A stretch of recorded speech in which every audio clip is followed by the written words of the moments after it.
그 어르신들은 사실 평소에 병원을 다니시는 분들이 많거든요. 뭐 저희 장인 장모님만 그렇죠. 해도 갖고 있는 성인병들이 있기 때문에 정기적으로 병원을 방문하시는데 이분들도 급한 경우가 아니면 병원 방문을 조금 연기하시는 게 좋을까요? 네, 어떻습니까? 직계 보호자분이 오시면 저희가 대리 처방을 해드리고 있고요. 아마 국가에서도 이제 그냥 원격 진료와 비슷한 형태의 진료가 가능하도록 지금 서로 협조해가고 있는 중이기 때문에 가급적 병원은 좀 방문을 미루시는 게 좋습니다. 아, 특히 예. 이제 약이 필요해서 가시는 분들은 직계 가족의 경우 대리 처방이 가능하다. 요즘 그 범위가 좀 넓어졌다 이런 말씀 그 들립니다. 가족관계 증명서 네. 같은 것이 간단히 필요한 것 같더라고요. 그런 걸 지참을 하셔서. 근데 궁금한 게 하나 있는 거가 자 격리한 확진자들 그럼 약이 없는데 뭘로 어떻게 있는 거예요? 아, 그냥 지금 가만히, 치료를 예, 치료를 어떻게 하고 있는 거예요? 네, 뭐 이제 음압병실에 격리를 한다 뭐 이런 얘기까지는 저희가 뉴스를 통해서 듣습니다만 어떤 방식으로 이루어지나요? 우리가 항상 치료에 특효약은 없지만 예. 그 환자분이 본인이 가는 길을 도와주기 위해서 여러 가지 대증요법이라고 해서 여러 가지 치료를 합니다. 산소가 부족하면 산소를 드리고 뭐 많이 아프시면 진통제 드리고 하는 그런 치료가 하나 있고요. 또 하나는 이제 병이 새로 나왔기 때문에 거기에 맞는 치료제는 없어요. 그러나 그동안 바이러스 질환에 쓰던 약들이 있으니까 그 약들을 지금 써보고 있죠. 특히 외국에서 이제 에볼라 때 쓰는 아주 고가의 약이 뭐 효과가 있다 뭐 이런 얘기들이 지금 계속 논문에 나오고 있으니까 그거. 또 하나는 저희가 이제 메르스 때 이미 시도를 해봤지만 앓고 난 환자분의 혈청을 뽑아서 그 혈청 안에는 항체가 들어있어요. 예. 그거를 아주 심한 환자분한테 놔드리는 겁니다. 그러면 내가 못 만든 면역체를 받아서 내 면역을 올려주는 역할을 하는 것이죠. 그래서 이제 그런 연구들은 지금 계속 앞으로 될 것입니다. 근데 특히 기저질환이 없는 분들은 무사히 퇴원하는 사례들이 계속 나오고 있으니까요. 그럼요. 지금 네. 이 방송을 보시면서 뭐 건강하게 이렇게 집안에서 간단한 체조 정도 하시는 분들은 걱정하실 거 없어요. 예, 다만 아까 우리가 얘기했던 취약계층들, 이 힘든 분들이 결국은 이 코로나19에 희생이 되는 분들이죠. 네. 그러면 뭐 젊고 건강한 사람들은 실제로 바이러스가 내게 와도 내가 나의 면역력으로 이겨내기도 한다. 뭐 이렇게 봐도 되겠군요. 네, 다 이겨냅니다. 다만 이 바이러스는 우리가 처음 보는 거기 때문에 아무도 항체가 없어요. 아이부터 노인까지 아무도 항체가 없어요. 오면 내가 항체를 만드는 거예요. 잘 만들면 바이러스는 물러갑니다.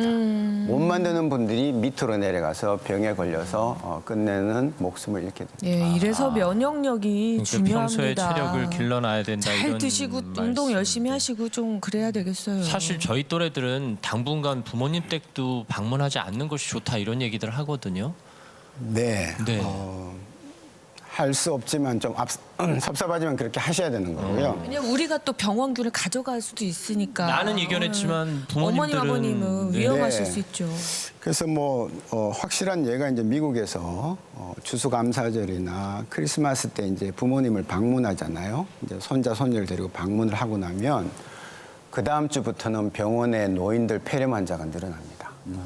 예, 할아버지 할머니 그러고 안긴 다음에 바이러스가 넘어가서 아이들은 그냥 낫는데 면역이 쌩쌩하니까 노인들은 면역이 없으니까 병이 걸리는 것이죠.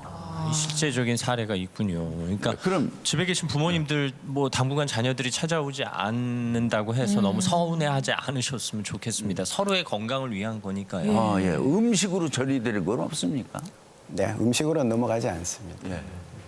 사실 자영업자들이 많이 힘드시거든요. 특히 이제 식당 운영하시는 분들은 정말 생계가 막막할 정도까지인데 뭐 집에만 계시다 보니까 또 집에서 밥 끓여 먹는 것도 한계가 있고 이 배달 음식을 먹는 건 괜찮겠죠? 네, 어떻습니까? 저는 배달 음식 먹는 건 아무 문제가 없다고 네, 생각합니다. 뭐 식당에서야 함께 식사하시는 분들 간에 이제 비말 전염을 염려하기도 하지만 배달해서 음식을 먹는 거는 괜찮다고 하니까 주변에 이제 영세 업체들 또 뭐 분식점, 중국집 뭐 이런 데서 식사를 배달해서 드시는 예. 것도 함께 이겨내는 그리고 방법이 아닐까 싶네요. 요즘은 이제 정보를 공유한다는 차원에서 네. 뭐 어디에 누가 방문했었대. 뭐 어느 쇼핑몰에 누가 다녀갔으니 가지 말자. 있다. 이런 식으로 막 문자도 오고 그래요. 근데 한번 다녀갔다고 하더라도 방역을 하고 소독을 제대로만 한다면 또 방문을 해도 상관은 없는 건가요? 네, 지금 다녀간 곳마다 폐쇄를 하는 것은 제가 봐도 좀 너무 과하거든요. 소독을 제대로 하면 바이러스가 묻어 있는데 거기다 소독약이 들어가면 5분 안에 죽는다고 말씀을 드렸습니다. 다만 이제 정말 철저하게 해야 되겠죠. 그렇죠. 예, 그거가 담보가 된다면 뭐 그냥 심리적인 차원에서 한 하루, 뭐 길어도 이틀 정도면 되지 그걸 더 길게 폐쇄를 하는 것은 난센스라고 생각합니다. 네. 요즘은 또 반려동물들 많이 키우시니까요. 어르신들은 반려동물로 많이 위안을 받는데 뭐 반려동물을 통해서 전염이 되거나 전파가 되지는 않겠죠? 네, 아직까지 코로나19는 반려동물을 통해서 전염된다는 그런 증거는 하나도 없습니다. 자, 이제 실질적인 예방 수칙을 좀 다시 한번 구체적으로 네. 점검해 주시면 좋겠어요. 우리가 보도를 통해서 또 텔레비전을 통해서 늘 손 씻기에 대한 얘기는 듣고 손 씻기, 있습니다만 마스크 착용, 기침, 네. 예절 요 세 가지는 지금 3종 세트거든요. 네, 손도 꼭 지키셔야 오래 되는데. 씻어야 된다면서요. 예, 제가 질병관리본부장 할 때 손쉽게 캠페인을 참 열심히 했습니다. 예, 대학의 화장실에다가 허락하에 몰래 카메라를 놓고 얼마나 손을 씻는지 이런 것도 다 해보고 했는데요. 안 씻으세요. 예, 그리고 찔끔 이러고 마르세요. 가슴에 손을 얹고 생각을 해보십시오. 얼마나 오래 씻는가. 30초거든요. 미국서는 20초라고 얘기합니다만은 교수님 30초가 꽤 긴 시간이에요. 생각보다 길어요. 네. 산토끼 토끼야를 2번 부르면 되는데요. 그렇게 부르라 했더니 산토끼 토끼야가 아니고 산토끼 토끼야 그러고 아이고, 네. 빨리 부르고 끝납니다. 그러면 30초가 안 되거든요. 가끔 의학 드라마 같은데 보면 수술실 들어가기 전에 의사 선생님들이 손을 네, 아주 닦는 거 꼼꼼하게 보면. 씻는 모습 보잖아요. 예. 적어도 그런 수준까지. 아니 저는 제일 기억에 남는 게 이 손톱 끝 안에 들어가 있을 수 있기 때문에 손톱을 손바닥에 비비듯이 해야 된다는 거예요. 근데 이게 효과가 정말 있어 보이더라고요. 이렇게 합니다. 저희는 이제 그 의사 교육을 받을 때 수술장 들어가니까 수술장 들어가면서 하는 손 씻는 걸 다 배우고 마지막에는 손을 이렇게 놓습니다. 왜냐하면 여기 혹시 묻어 있는 균이 밑으로 다 빠지게. 내 손 끝에서 수술하는 이 손 끝에서 여기서 균이 묻어 있지 않게. 이렇게 하고 타올로 닦은 다음에 이제 장갑을 끼고 들어가죠. 예. 이거 매우 중요한 거고요. 30초를 이렇게 씻으시면 안 되고요. 맞아요. 전부 다. 다 하고 손등도 닦고 다 이렇게 하셔야 그리고 돼요. 또 손가락 사이사이를 이렇게 연결해가지고 이렇게. 예, 네, 이렇게 다. 정말 우리가 평소에 그냥 소위 대충 씻잖아요. 물만 그냥 묻히고 비누 없네 이러면 비누도 안 하고. 근데 그렇게 하는 건 절대 안 되는 거라는 거죠. 그동안 손에게 미안했다라는 예, 잘못했어요. 생각이 들 정도입니다. 또 외출해서 돌아오면 바로 손부터 씻어야지 뭐 옷 갈아입고 뭐 하고 그 다음에 손을 씻으면 의미가- 오히려 뭐 의미가 없다 이런 얘기들도 하시던데요. 예, 들어오시면요. 당분간은 옷을 이제 요즘 외투가 있어요. 옷을 입구에 벗어 놓으시고 손 씻는 데 가서 먼저 손을 꼼꼼하게 정말 꼼꼼하게 씻으십시오. 나와 내 가족을 위해서. 예, 굉장히 중요한 일입니다. 그러면 뭐 아예 소위 이제 세수를 한다든지 뭐 샤워를 싹 한다든지 그런 것도 도움은 될까요? 할 수만 있다면. 이제 결국 이 바이러스는 이 손과 나의 얼굴 사이의 일이거든요. 예, 나머지 부위는 사실은 크게 중요하지는 않습니다.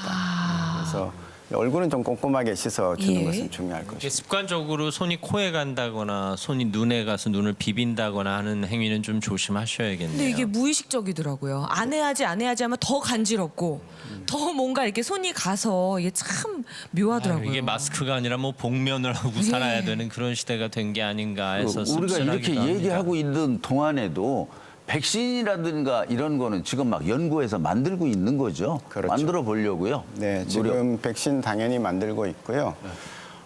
굉장히 중요한 자산이기 때문에 사실은 국가 간에 공유를 안 합니다. 우리는 우리가 분리한 바이러스를 질병관리본부에서 분리를 해서 그걸로 진단 키트를 다 만들어서 다 내주고 요즘 진단 키트 없어서 검사 안 된다는 얘기 안 하잖아요. 예. 어디서 들어왔겠어요? 우리가 만든 우리의 실력으로 만든 거예요. 그다음에 그 바이러스를 통해서 지금 백신 연구를 하고 있죠. 지금 뭐 가장 힘드신 분들은 뭐 환자와 또 환자 가족이 아닐까 싶겠습니다만 보건당국이나 질병관리본부에서도 정말 노력들 많이 하시죠. 뭐 직접 질병관리본부장을 경험하셨기 때문에 누구보다 잘 아시겠지만 아유 매일 아침 나와서 그 브리핑하시는 정은경 본부장님이 좀 건강하셔야 할 텐데 하는 그러게요. 걱정까지 듭니다. 네, 정경 본부장님 모습을 매일 보면 정말 너무 마음이 짠합니다. 예, 저랑 딱 1년 반 같이 일했고요. 네. 예, 제가 본부장 할 때 긴급 상황센터장을 맡았어요. 네. 그래서 그 매일매일 들어오는 상황을 다 네. 분석하고 서로 논의를 했는데 그분들 너무 지쳐 있어요. 말은 못 합니다. 예, 공무원들의 특징은 말하지 않습니다. 힘든다는 표시를 안 냅니다. 그러나 얼굴 보면 아실 거예요. 그리고 거기 지금 긴급 상황센터에 있는 수많은 요원들 그렇죠. 밤을 샙니다. 아휴, 얼마나